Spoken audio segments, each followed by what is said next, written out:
మన ఫ్యామిలీ అందరికీ good morning అండోయ్. మన నాన్న అమ్మకి ఉన్న ఓపిక మనకుండదు, మనకున్న ఓపిక మన పిల్లలకు ఉండదండి. నిజం చెప్పాలంటే మా నాన్నని చూస్తే మేమైతే అలా చేయలేమో అనిపిస్తుంది. నాన్నకి కొంత వ్యవసాయం ఉంది, వరి పంట 2 పంటలు మంచిగా పండిస్తాడు. ఆ పంట పండించుకుంటూ కూడా పొలంలో పనులు ఏమీ లేనప్పుడు వేరే కాంట్రాక్టుల పనులకు కానీ లేదంటే కూలికి కానీ వెళ్తుంటాడు. మేము అంటుంటాం, నాన్న ఎందుకు నీకున్నది ఏదో పండించుకుంటున్నావు కదా, ఇంకా ఎందుకు బయట పనికి వెళ్తావంటే, అరే మా కాళ్ళు చేతులు ఉన్నంతకాలం మేము పని చేస్తూనే ఉంటాం, ఆ తర్వాత సంగతి వేరే అంటుంటాడు.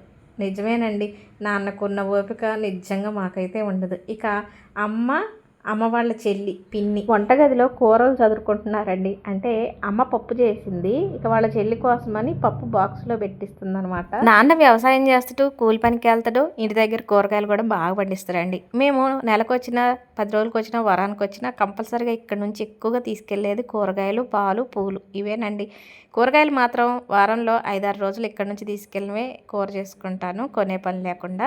ఇక ఇరుముడికి వచ్చామని చెప్పాను కదా, రోజంతా అమ్మ నాన్నతో ఎలా గడిపాము ఏంటి, ఏం చేసుకొని తిన్నాము అంతా కూడా లాంగ్ వీడియో చేశాను. చూడని వాళ్ళైతే ఈ వీడియో కింద లింక్ పెడతాను, చూసి నచ్చితే లైక్